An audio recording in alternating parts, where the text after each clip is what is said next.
Hello दोस्तों, examination classes में आपका स्वागत है। आज मैं आप लोगों के लिए Allahabad university non teaching recruitment 2024 group B और सी में जो जनरल एडमिनिस्ट्रेशन के दोस्तों क्वेश्चन पूछे जाते हैं, आज मैं उसका फैक्ट लेके उपस्थित हुआ हूं। हाँ दोस्तों, इस फैक्ट को समझने से पहले हम कुछ चीज़ें पहले समझेंगे। जैसे दोस्तों हमारा इंडिया चलता है तो वो किस अकॉर्डिंग चलता है, तो दोस्तों वो चलता है संविधान के थ्रू। किससे चलता है दोस्तों? संविधान के थ्रू। अगर दोस्तों संविधान ना हो तो हमारा इंडिया में लूट घसोट होने लगे और सभी अपने आप को राजा समझने लगे, सभी अपने गरीब गरीब हो जाए, अमीर अमीर हो जाए, मतलब कि पूरी तरीके से तितर बितर हो जाएगा। उसी तरीके जो दोस्तों यूनिवर्सिटी चलती है वो चलता है दोस्तों एक्ट के अनुसार। जैसे यूनिवर्सिटी इलाहाबाद यूनिवर्सिटी एक्ट 2005 के अकॉर्डिंग फॉलो होता है। मीन्स 2005 में जो वर्णित है, इसमें जो दोस्तों जो धारा है टोटल वो कितनी है? धारा टोटल है दोस्तों 46 और अनुसूची है दोस्तों, जिसमें अनुसूची कितनी है? अनुसूची है दोस्तों 42।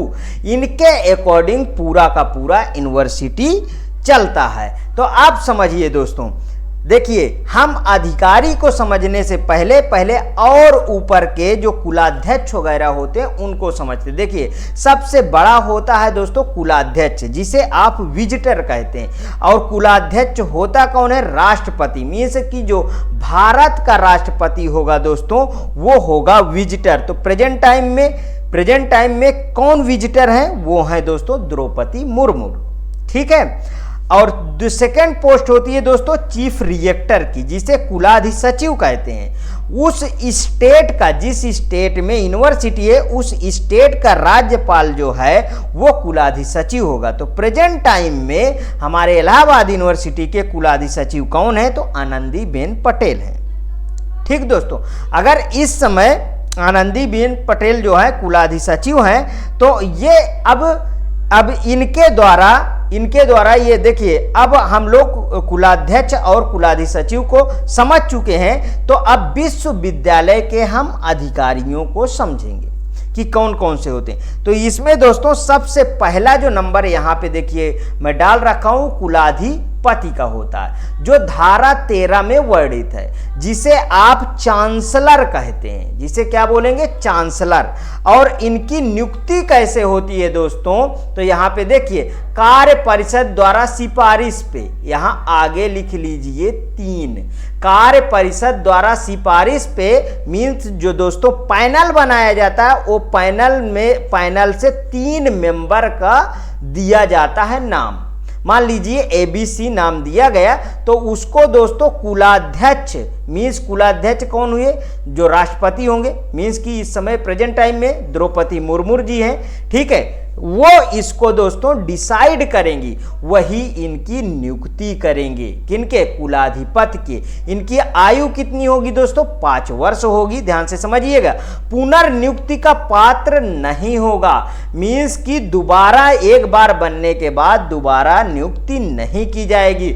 देश के शैक्षणिक या लोक जीवन में प्रख्यात व्यक्तियों में से एक को चुना जाएगा। ध्यान रखिएगा, ये उनकी योग्यता होनी चाहिए, तभी वो कुलाधिपति बन सकते हैं, अदरवाइज नहीं बन सकते। प्रेजेंट टाइम में इलाहाबाद यूनिवर्सिटी के जो कुलाधिसचिव हैं, कुलाधिपति हैं, वो कौन हैं? तो वो है दोस्तों आशीष कुमार चौहान। रट लीजिए बिल्कुल से, क्योंकि इलाहाबाद यूनिवर्सिटी का पेपर है तो इन्हीं के बारे में तो पूछा जाएगा। आशीष कुमार चौहान, आशीष कुमार चौहान है। अब समझ में आया? नेक्स्ट अधिकारी के बारे में बात करेंगे। नेक्स्ट अधिकारी होते हैं दोस्तों कुलपति कुलाध्यक्ष द्वारा खंड 2 के अधीन। समझिए, कुलाध्यक्ष द्वारा खंड 2 के अधीन होते हैं, जो धारा 14 में वर्णित हैं और गठित समिति द्वारा गठित समिति द्वारा सिफारिश पे 3 जो पैनल होगा दोस्तों, वो फिर से 3 व्यक्तियों का नाम डिसाइड होगा, जिसमें से एक को चुना जाएगा। ठीक है, प्रधान कार्यपालक तथा शैक्षणिक, यहाँ पे प्रधान कार्यपालक तथा शैक्षणिक अधिकारी हैं। और यहाँ पे जैसे इसके 2 पॉइंट बनते हैं, व्यक्ति कुलाध्यक्ष और व्यक्ति कार्य परिषद। देखिए, समिति में कोई भी प्राधिकारी नहीं होगा। ठीक है, नैतिक अधिकारी होगा। ठीक है, 5 वर्ष के लिए होगा, पुनर्नियुक्ति नहीं होगा। मीन्स एक बार नियुक्ति होने के बाद दोबारा उसकी नियुक्ति नहीं की जाएगी। आयु कितना, 65 वर्ष तक होगा। मीन्स दोस्तों 65 वर्ष को समझिए। देखिए 65 वर्ष तक में अपना मीन्स 5 साल का कार्यकाल यदि पूरा कर लेते हैं तब भी आउट हो जाएंगे। यदि उनका अभी कार्यकाल 3 वर्ष ही हुआ है, 2 वर्ष बचा भी है और वो 65 वर्ष की आयु पूरी कर लिए हैं, तो फिर तब भी वो दोस्तों उनको ये पद खाली करना पड़ेगा। इनके कार्य कौन कौन से होते हैं, इधर देखिए, कार्य परिषद, विद्या परिषद, वित्त समिति का पदेन अध्यक्ष होता है। मीन्स की कार्य परिषद, विद्या परिषद और वित्त समिति का पदेन अध्यक्ष कौन होगा, वाइस चांसलर होगा। कार्य परिषद, विद्या परिषद, वित्त समिति के अधिवेशन को बुलाने की शक्ति किसमें है, वाइस चांसलर में है। ये ध्यान रखिएगा, वाइस चांसलर में है कार्य परिषद, विद्या परिषद और वित्त समिति के अधिवेशन बुलाने की शक्ति। अब यहां पर देखिए दोस्तों, प्रेजेंट टाइम में वाइस चांसलर हैं कौन, इलाहाबाद यूनिवर्सिटी के, तो यहां पे नाम लिख लीजिए, प्रोफेसर संगीता श्रीवास्तव हैं। प्रोफेसर संगीता श्रीवास्तव हैं प्रेजेंट टाइम में। नेक्स्ट आगे बढ़िए दोस्तों, तीसरे नंबर पे आते हैं दोस्तों प्रतिकुलपति। प्रतिकुलपति कुलपति के सिफारिश पे बनाए जाते हैं, जो धारा 15 में वर्णित हैं। इन्हें कहते हैं आप दोस्तों प्रो वाइस चांसलर। कार्य परिषद द्वारा नियुक्ति इनकी की जाती है, पुनर्नियुक्ति होगा। मीन्स एक बार बनने के बाद इन्हें दोबारा भी बनाया जा सकता है। 5 वर्ष से अधिक नहीं होंगे, ध्यान रखिएगा। 5 वर्ष से अधिक की मतलब इनका कार्यकाल कितने वर्ष का होगा, 5 वर्ष का होगा, ध्यान रखिएगा। 65 वर्ष की आयु से अधिक नहीं होना चाहिए। तो अब इसके बाद चौथा पॉइंट है दोस्तों संकायाध्यक्ष, जो धारा 16 में वर्णित है, जिसे आप डीन ऑफ फैकल्टीज कहते हैं। कुलपति द्वारा उस संकाय के आचार्यों में से ज्येष्ठ के क्रम में चक्रानुक्रम द्वारा इन्हें बनाया जाता है, जिनके ड्यूरेशन है दोस्तों 3 वर्ष का है। और संकाय बोर्ड का पदेन अध्यक्ष होगा। आचार्य न होने पर उपाचार्यों से बनाया जाता है, ध्यान रखिएगा। आगे है दोस्तों कुल सचिव, जो धारा 17 में वर्णित है। देखिए यहाँ पे गठित चयन समिति के सिफारिश से इनका सिलेक्शन होता है, कार्य परिषद द्वारा होता है। पूर्णकालिक वैतनिक अधिकारी, 5 वर्ष की ड्यूरेशन कितना है, 5 वर्ष की आयु, और पुनर्नियुक्ति का पात्र होगा। मीन्स एक बार बनाए जाने के बाद दोबारा भी बनाया जाएगा। ये हैं कौन दोस्तों, कुल सचिव, जिन्हें आप रजिस्ट्रार कहते हैं, ध्यान रखिएगा। कुल सचिव की अनुपस्थिति में उसमें कार्य को कुलपति द्वारा नियुक्त व्यक्ति द्वारा किया जाएगा। मतलब यदि वो नहीं है दोस्तों, तो फिर जो कुलपति द्वारा नियुक्त किए गए हैं उनके अकॉर्डिंग इसे हैंडल किया जाएगा। सभा, ध्यान रखिएगा, सभा, कार्य परिषद, विद्या परिषद का पदेन सचिव कौन होगा, वो रजिस्ट्रार ही होता है। ठीक, नेक्स्ट अब आ गए तो वित्त अधिकारी। धारा 18 में वर्णित है वित्त अधिकारी, जिसे आप फाइनेंस ऑफिसर कहते हैं दोस्तों। सबसे बड़ा रोल तो दोस्तों वित्त अधिकारी का ही होता है, ध्यान रखिए, क्योंकि सारा दोस्तों पैसे पे डिपेंडेंट है। और पैसा किसके पास है, वित्त अधिकारी के पास, समझिएगा। यहाँ पे देखिए गठित चयन समिति की सिफारिश पे गठित चयन, दोस्तों यहाँ पे गलत लिखा, गठित चयन समिति की सिफारिश पे सिलेक्शन होता है, कार्य परिषद द्वारा होता है। पुनर्नियुक्ति होगा, मीन्स एक बार बनने के बाद दोबारा भी बनाया जाएगा 5 वर्ष के लिए, मतलब इसका ड्यूरेशन कितना है, 5 वर्ष है, ध्यान रखिएगा। लेकिन 60 वर्ष की आयु से अधिक के व्यक्ति को नहीं बनाया जाएगा। वित्त सचिव का पदेन सचिव होगा। आगे देखिए, इसके कार्य के अंतर्गत सभी धन का व्यय उसी प्रयोजन के लिए किया जाएगा जिसके लिए वह मंजूर हो, ना कि मनमानी हो, ध्यान रखिएगा। अब आगे देखिए, वार्षिक लेखा बजट तैयार करना तथा कार्य परिषद से प्रस्तुत करना, ये सब काम इनके हैं। अब दोस्तों हमने अधिकारी के बारे में पढ़ लिया, अब हम प्राधिकारी के बारे में पढ़ेंगे, ठीक है। अब प्राधिकारी के बारे में समझिए। देखिए, पहला है सभा किस में वर्णित है, धारा 21 में वर्णित है। इसमें कौन को सभा किससे बनेगी दोस्तों, देखिए पहली बात तो मैं बता दूं कि कुलाधिपति, कुलपति, जो हमारे मीन्स की अगर हम बोलें कि राष्ट्रपति या राज्यपाल हैं या उपस्थित हैं या नहीं भी हैं, तब भी दोस्तों सभाएं चलेगी, ध्यान रखिएगा, ठीक। देखिए यहाँ पे क्या लिखा है, कुलाधिपति, कुलपति, प्रतिकुलपति और वित्त अधिकारी, संकायों के अध्यक्ष, पुस्तकालय अध्यक्ष। एलएस क्या है दोस्तों, ये लोकसभा है, लिख लीजिए लोकसभा। लोकसभा के कितने मेंबर, यहाँ आगे 3 लिखा है ना, 3 मेंबर होने चाहिए। राज्यसभा के, आरएस का मतलब दोस्तों क्या है, राज्यसभा। राज्यसभा के कितने मेंबर होने चाहिए, राज्यसभा से 1 मेंबर, राष्ट्रपति के 7 मेंबर, राज्यपाल के 3 मेंबर और कुलाधिपति के 3 मेंबर। इन सब से दोस्तों, इन सब को मिला के सभा बनेगी।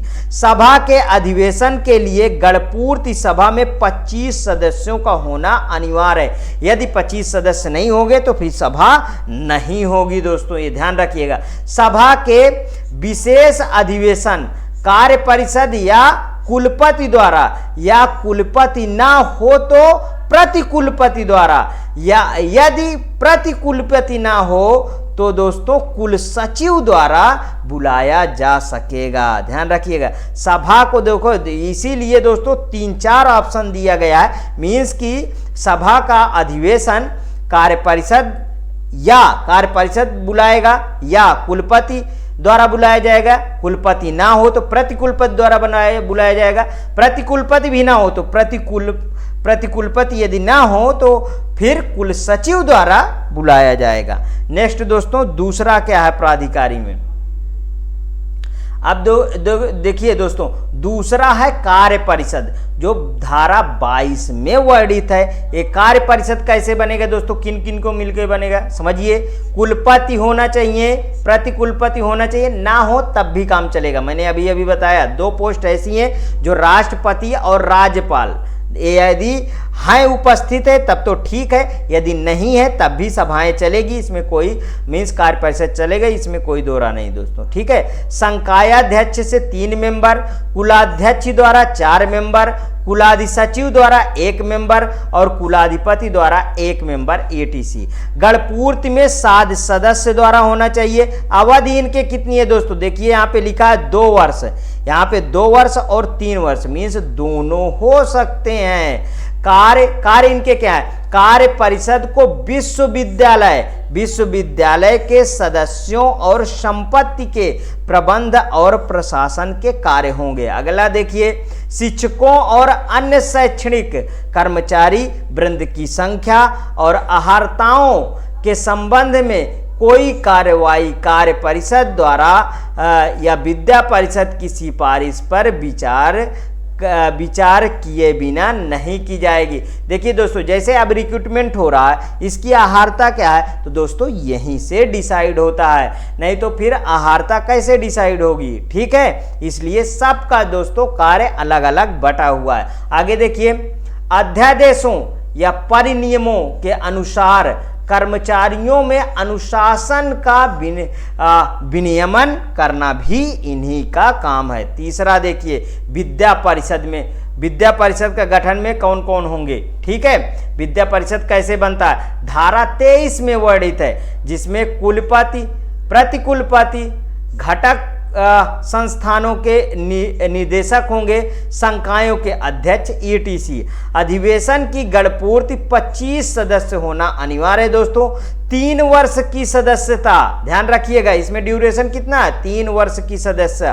कार्य इसके क्या है, कार्य देखिए, संकायों, विभागों, विश्वविद्यालय संस्थाओं और स्वतंत्र केंद्रों के बीच समन्वय का संवर्धन करना है। कार्य परिषद को सभी शैक्षणिक विषयों के संबंध में सलाह देना है। शैक्षणिक नीतियों का साधारण पर्यवेक्षण करना भी इन्हीं का काम है।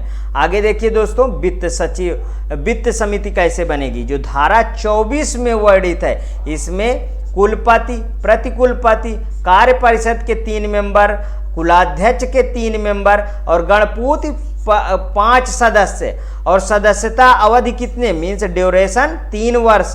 लेखाओं की परीक्षा और व्यय के प्रस्तावनाओं की समीक्षा करने के लिए वित्त समिति का अधिवेशन प्रत्येक वर्ष कम से कम 3 बार होगा। मीन्स 1 वर्ष में कम से कम 3 बार होगा दोस्तों। अगला देखिए दोस्तों, संकाय और विभाग। निम्नलिखित संकाय होंगे कौन कौन से, जैसे कला, वाणिज्य में 2 हैं दोस्तों, वाणिज्य और कारोबार प्रशासन। अर्थशास्त्र, विधि होगा। आयुर्विज्ञान में कौन कौन से हैं, कान, नाक, हृदय, नेत्र, ETC हो सकते हैं। विज्ञान में दोस्तों, विज्ञान में यहाँ पे देख लीजिए, पी का मतलब होगा दोस्तों फिजिक्स, सी का मतलब होगा केमिस्ट्री,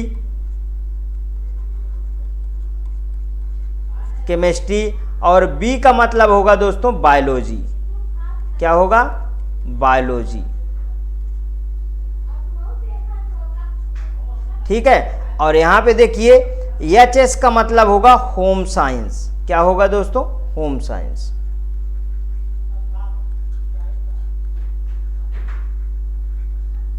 होम साइंस और प्राणी विज्ञान। ये रहा दोस्तों आपका जनरल एडमिनिस्ट्रेशन का फैक्ट। हाँ दोस्तों, इसके मैं आगे भी और तथ्य ले आके प्रस्तुत करूंगा दोस्तों आपके सामने। हाँ, इसमें दोस्तों और जो क्वेश्चन बनते हैं उन्हें भी मैं कोशिश करूंगा पूरा करने का। यदि आपको अच्छा लगे दोस्तों तो प्लीज़ और प्लीज़ मेरे एग्जामिनेशन चैनल को आप सब्सक्राइब कर लीजिए, मेरा वीडियो लाइक करिए, ज़्यादा से ज़्यादा दोस्तों में शेयर करिए। हाँ, अपनी प्रतिक्रिया कमेंट बॉक्स में ज़रूर प्रस्तुत कीजिए। ओके दोस्तों, थैंक यू।